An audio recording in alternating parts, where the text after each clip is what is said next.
More than 2,500 years ago, in the heart of ancient Babylon, a young Jewish exile named Daniel received a vision so terrifying that it shook even the heavenly realm. He was not just a survivor of captivity, he was chosen to see the end. According to Daniel 8:27, what he saw caused him to faint and fall ill for days. But what could possibly disturb a man of such deep faith? He saw the future unravel before his eyes, empires rising and collapsing, the sacred temple defiled, and a mysterious leader emerging in the last days, a man who would exalt himself as if he were God. Everything Daniel prophesied about the ancient world has already come to pass with astonishing precision. Every nation, every battle, every prophetic word has lined up with history as though written from a divine blueprint. Yet one part of Daniel's vision remains unfulfilled, the final and darkest portion. It is a prophecy so sacred and so concealed that only those who watch and pray will recognize its signs. As the world focuses on current events in Israel with natural eyes, something far deeper is taking place, a movement in the spiritual realm, and it may be the first visible signal that Daniel's last prophecy is about to unfold. Daniel 9:24 declares, 70 weeks are decreed upon thy people and thy holy city. This was not merely a message for his time, it is a countdown, a divine clock still ticking. If you've been sensing that time is running out, that the darkness is growing thicker, and that the Lord is calling his people to be ready, write in the comments, "Strengthen my faith, Lord," because someone, somewhere may be awakened by your act of faith. Many know Daniel as the man thrown into the lion's den, but few know Daniel as the prophet who saw the end of days. Now, it is time for you to see it too. More than 2 millennia ago, the prophet Daniel received a message so precise, so layered with meaning, that its ripples still echo through the corridors of prophecy today.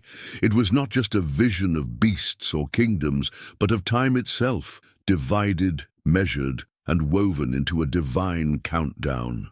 In Daniel chapter 9, the angel Gabriel reveals a sequence known as the 70 weeks. Not literal weeks of days, but symbolic cycles of prophetic years. Each week represents 7 years, meaning the full prophecy spans 490 years. But the angel was startlingly specific. He said that after 69 of these weeks, 483 years, the Messiah would be cut off. Daniel 9:26. And what happened centuries later? Exactly 483 years after the decree to rebuild Jerusalem, Jesus of Nazareth was crucified. The precision is so astonishing that many critics have tried to claim the book of Daniel must have been written after the fact. Yet history, archaeology, and theology continue to affirm the prophecy came before the fulfillment. Every line in Daniel's revelation aligns with the historical record like clockwork, too perfectly for coincidence and too complex for fabrication. But here's the part that few are talking about. One final week remains. One last period of 7 prophetic years still stands unfulfilled. And according to many conservative scholars, especially those who follow the futurist dispensational view of eschatology, this last week holds the most terrifying and critical events yet to come. This is the climax of biblical prophecy, a time that will usher in a deceptive covenant, a moment of false peace, followed by unimaginable betrayal. The prophet Daniel foresaw it. Jesus confirmed it. Paul expanded on it. John saw its terrifying images in Revelation. According to Daniel's vision, this final 7-year period will begin with a covenant, a treaty likely involving a powerful world leader and the people of Israel. But halfway through, after just 3.5 years, that same leader will break the agreement. And what happens next will shake the foundations of faith. Jesus himself, in his end-time discourse in Matthew 24, paused dramatically to issue a prophetic warning. In verse 15 he said, "So when you see the abomination of desolation spoken of by the prophet Daniel standing in the holy place, let the reader understand." That pause wasn't for effect. It was to mark something critical. Jesus wasn't just referring to a moment in the past, he was warning of a future event, something yet to happen. The term abomination of desolation appears 3 times in the book of Daniel, and it always refers to the desecration of something sacred. Historically, many point to Antiochus Epiphanes, a Greek king who desecrated the temple by offering pagan sacrifices. But Jesus is clearly speaking of something still ahead, a day of such tribulation, he said, as has not been since the beginning of the world. Matthew 24:21. The Apostle Paul, writing to the Thessalonians, described a man of sin, the son of perdition, who will exalt himself in the temple of God, declaring himself to be God. 2 Thessalonians 2:3-4. And John, in Revelation 13, describes this final act of blasphemy, a demonic exaltation that takes place in the holiest site on earth. But for that to happen, 3 things must return to the world stage. 1. A physical temple in Jerusalem. 2. The altar restored and in use with daily offerings. 3. A functioning priesthood to oversee it all. Here's the part that few are watching closely. While the world is distracted by headlines, Israel is quietly, carefully, preparing for exactly these things. The vessels are being made, the garments are being sewn, the altar is ready, and the longing for the 3rd temple, once a whisper, is now a growing cry. This isn't speculation, it's prophecy in slow motion. Could it be that the final week of Daniel is closer than we imagine? Are we standing at the edge of the last great prophetic countdown? If this message stirs something in your heart, if you feel the urgency of the hour, write in the comments, "Strengthen my faith, Lord," not just for yourself, but because your words may be the spark that awakens someone else's soul. The time to prepare is not tomorrow, it is now. Most people know Daniel as the man who survived the lion's den, but it's time to know him as the prophet who saw the end of the age and wrote it down so that we would not be caught unaware. While the eyes of the world remain fixed on breaking news, rising tensions, and the visible turmoil in the land of Israel, something far deeper, something prophetic, is unfolding quietly behind the scenes. Beneath the surface of society, in the alleys of Jerusalem and in the hearts of those who still tremble at the word of the Lord, a silent movement is rising. It's not the kind of movement that makes headlines. It doesn't scream, it whispers.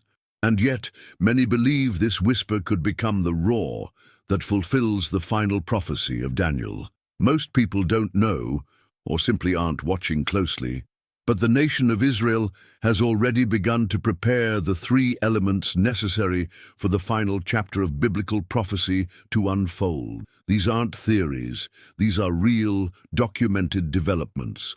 As the world debates politics and peace treaties, a prophetic foundation is being laid in Jerusalem. According to Scripture, and echoed by the words of Jesus in Matthew 24:15, when he warned, "When you see the abomination of desolation spoken of by the prophet Daniel standing in the holy place, let the reader understand, there must first be a temple, a functioning altar, and a priesthood ready to minister. Without these, the prophetic warnings of Daniel, Paul, and John could not come to pass." But what if I told you they're already being prepared? In recent years, men descended from the ancient priestly line of Aaron, the very lineage set apart by God in the book of Exodus, have been identified and trained.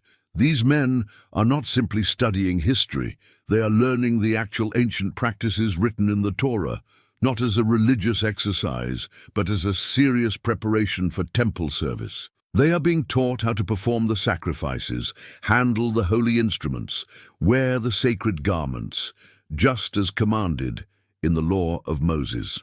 Meanwhile, the Temple Institute in Jerusalem has quietly and carefully recreated every sacred utensil described in the Old Testament, down to the smallest detail: the golden menorah, the table of showbread, the incense altar, and even the high priest's breastplate with its 12 stones representing the 12 tribes of Israel. They've crafted the robes interwoven with golden thread. They've prepared the vessels with sanctified precision. They are not waiting to begin. They are ready. One man whose name has surfaced in this movement is Habib Baruch Kahane, a descendant of the priestly line recognized by religious authorities in Israel as someone fully trained and capable of assuming the highest Levitical duties. He has already been publicly presented by the modern re-established Sanhedrin, the ancient religious council of Israel, which had been extinct for centuries, but has now been revived. This isn't fiction. It's happening, quietly, faithfully, in preparation for something the Bible says must come. The leaders of this movement have already declared the preparations are complete.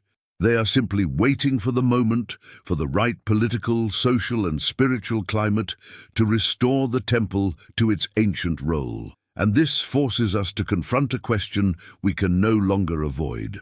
Are we watching the quiet formation of Daniel's final prophetic week, the last 7 years before the return of the king? Many see these events and brush them off as religious curiosities or symbolic rituals of a distant culture. But to those who know the scriptures, to those who love the appearing of Christ, every one of these developments sounds like a trumpet in the spirit. Every garment sewn, every priest trained, every stone prepared. It all echoes the word that has been waiting to be fulfilled for generations. The prophet Zechariah wrote of a day when the Lord would once again choose Jerusalem, Zechariah 1:17. The prophet Isaiah spoke of a time when all nations would look toward the mountain of the Lord's house, Isaiah 2:2. And Jesus, our Messiah, warned us to keep watch, to be awake, to understand the signs. So now I ask you, could it be that the final preparations are no longer a matter of prophecy, but of current reality? Could it be that while the world argues and divides, heaven's timeline is quietly moving forward? If your heart is stirred by this, if the Spirit is awakening you to the nearness of these things, write in the comments, "Open my eyes, Lord, I want to be ready." Your comment may be the encouragement someone else needs to hear, someone whose heart has grown cold, someone who's forgotten how close we are. Most people are waiting for a sign in the sky. But prophecy has never needed a spotlight. It often walks in silence among those who are listening. And now it walks again in Jerusalem. There is a sound that not everyone can hear. A ticking, faint but steady, echoing through the corridors of time. It's not the ticking of a man-made clock, but of a heavenly one, measuring each second with divine precision. And whether we notice it or not, this celestial clock is moving closer to midnight. In Luke 21:28, Jesus said something deeply prophetic. Now when these things begin to happen, stand up and lift up your heads, because your redemption is drawing near. Notice his words. He didn't say, when everything is fulfilled. No, he said, when these things begin. That means the signs of the end would not arrive all at once. They would emerge gradually, quietly at first, noticed only by those who are truly watching, those whose hearts still burn for the things of God. And these signs, they're here.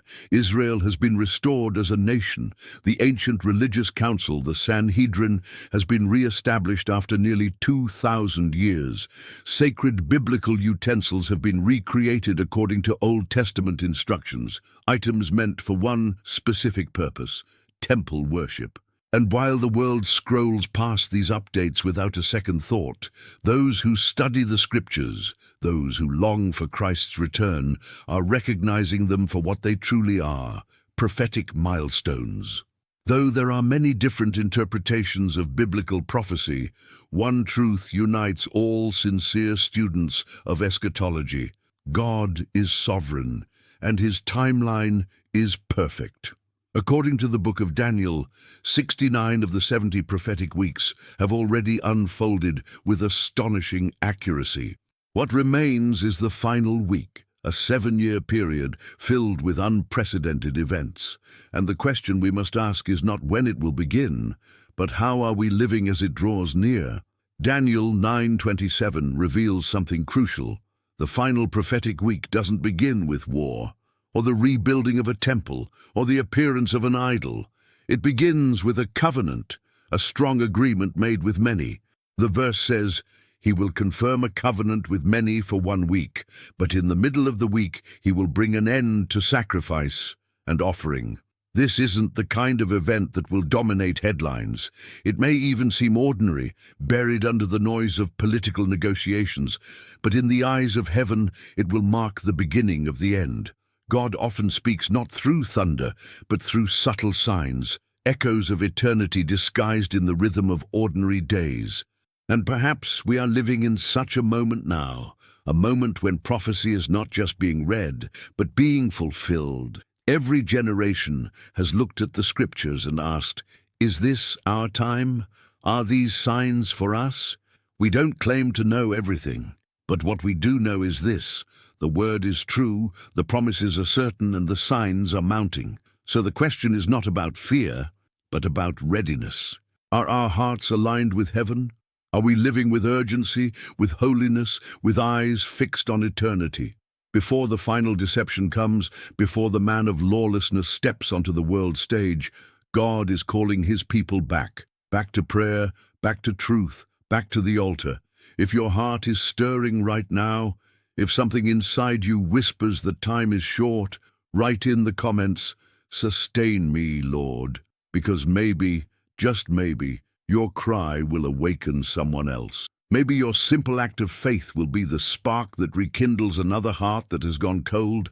Jesus will return, just as he promised, and those who are watching, those who are ready, will see him and rejoice. Let us be found faithful, with our heads lifted high and our hearts burning with faith, because what was written is now unfolding, and the one who holds time in his hands is drawing near. If this word spoke to your spirit, don't forget to leave a like, and if you haven't yet, subscribe, because we are watching together. And together we wait for the King.